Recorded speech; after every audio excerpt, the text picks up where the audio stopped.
The small town of Ravenswood lay under a perpetual veil of mist, its narrow streets twisting like secrets kept hidden in the dark. It was a town where memories lingered like shadows, where the past whispered through the wind, and secrets were buried deep, festering beneath the surface.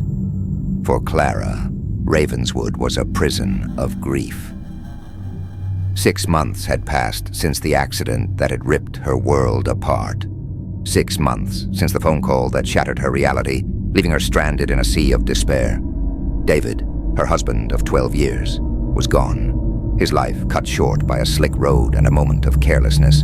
The details of that night haunted her, the squeal of tires, the deafening crash, and then the silence. A silence that had swallowed her whole, leaving nothing but an aching emptiness where her heart used to be, her days blurred together in a haze of sorrow. She drifted through the house they had shared, her movements mechanical, her mind numb. Each room was filled with reminders of him, relics of the life they had built together.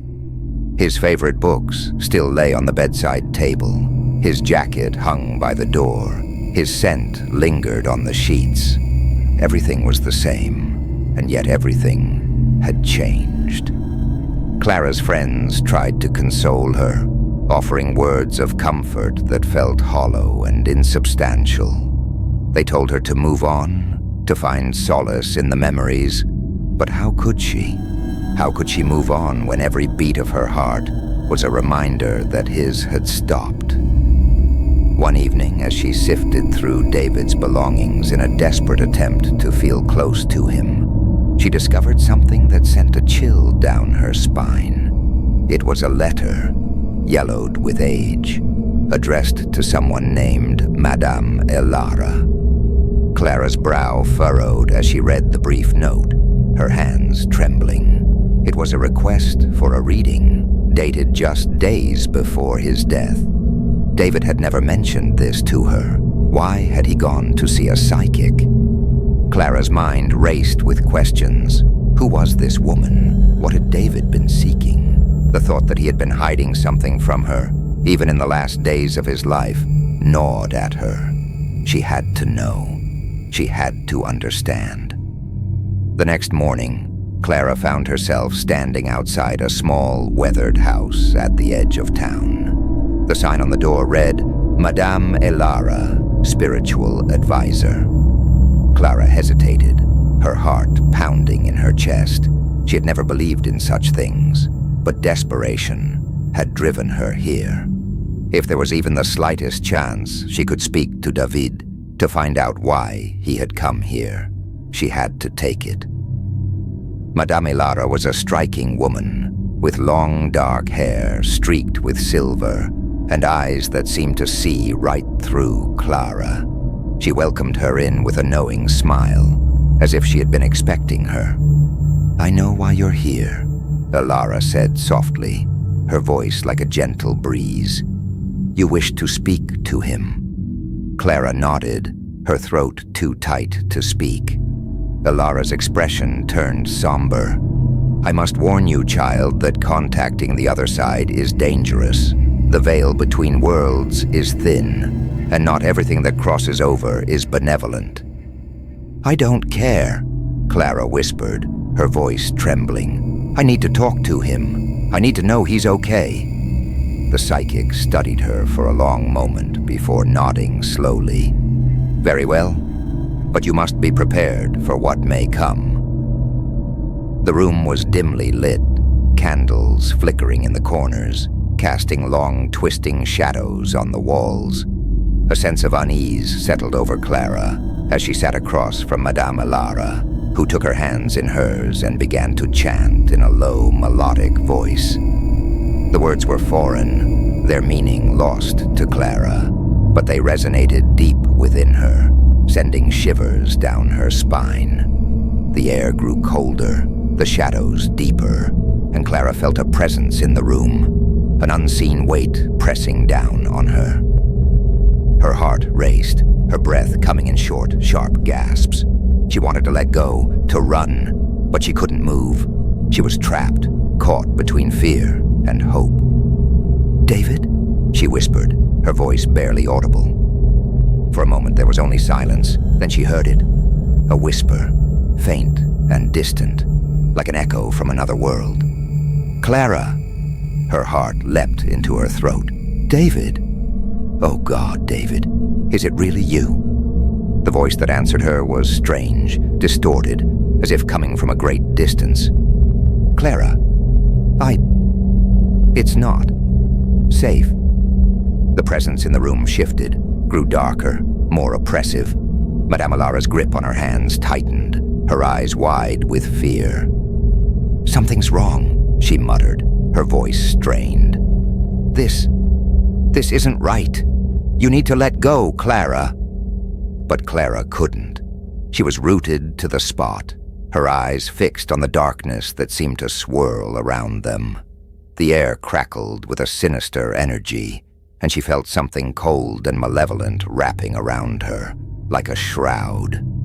The candles flickered wildly, and then there was a blinding flash of light. Clara felt a sharp pain in her head, and everything went black. The nightmares came first, vivid and horrifying.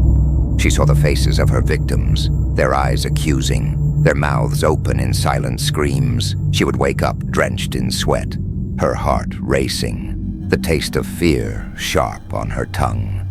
The other prisoners began to whisper about her, their eyes filled with suspicion and fear. One night, Clara awoke to find herself standing in the middle of her cell, her hands clenched into fists, her breath coming in ragged gasps. She had no memory of getting out of bed, no memory of moving at all. Her mind was a swirling vortex of terror and confusion. She felt it then, a cold presence, a shadow that seemed to stretch out from the corners of the cell. It wrapped around her, seeping into her skin, filling her with a dark, terrible rage. She fought against it, struggling to hold on to her sanity. But it was too strong, and then just as suddenly as it had come, it was gone, leaving her gasping and trembling in the darkness. She collapsed onto the floor, tears streaming down her face. She was losing herself, slipping away into the abyss. In the weeks that followed, Clara withdrew into herself, speaking to no one, her eyes haunted and hollow. She felt the darkness growing inside her, a malevolent force that twisted her thoughts and poisoned her soul. She was trapped, caught in a nightmare from which there was no escape. One day a guard came to her cell, his face pale and drawn. "You have a visitor," he said, his voice filled with unease. Clara blinked at him, confusion flickering across her face. "Who?" she asked, her voice barely a whisper. "Madame Alara," the guard replied, his eyes narrowing. "She says she needs to speak with you." A chill ran down Clara's spine. She hadn't seen or heard from Madame Alara since that fateful night, hadn't even known if the psychic was still alive. Why was she here now, after all this time? She was led to a small, sterile room, the walls bare, the air thick with tension. Madame Alara sat at the table, her eyes fixed on Clara as she entered. She looked older, her face lined with worry, her hair more silver than black. Clara sat down across from her, her heart pounding in her chest. "Why are you here?" she asked, her voice shaking. Alara's gaze was piercing, her eyes filled with a deep, weary sadness. "I came to apologize," she said softly. "I didn't know. I didn't realize what I had unleashed." Clara stared at her, her mind reeling. "What do you mean?" Alara took a deep breath, her hands trembling. "The night we tried to contact David, something went wrong. I didn't realize how powerful the entity was. It used your grief, your desperation, to break through. It possessed you, Clara, and it used you to do terrible things." Clara's eyes widened, her heart aching with a terrible, hollow pain. "But why? Why me?" "Because you were vulnerable," Alara said, her voice filled with regret. "It needed a vessel, someone it could manipulate, and you were perfect. I'm so sorry, Clara. I never meant for this to happen." Clara felt a surge of anger, a white-hot fury that burned through her like fire. "You did this to me!" She spat, her hands clenched into fists. "You let that thing inside me. You ruined my life." Tears filled Ilara's eyes, her face etched with guilt. "I know, and I will carry that guilt with me for the rest of my days. But I came here to warn you. It's still inside you, Clara. It's waiting for the right moment to take control again." Clara's blood ran cold. "What do you mean?" "The entity isn't done with you," Ilara said, her voice trembling. "It wants more. It will come back, and when it does, it will be stronger. You need to be ready." Clara shook her head, fear clawing at her insides. No, I can't. I can't go through that again. I can't."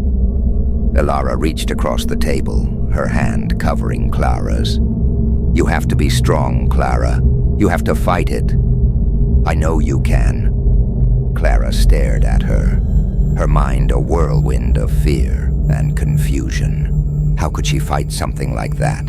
Something so dark and powerful? She was just a broken woman, lost and alone, trapped in a nightmare she couldn't escape. Ilara squeezed her hand, her eyes filled with a fierce determination. "You are stronger than you think, Clara. You have to believe that. You have to believe that you can beat this."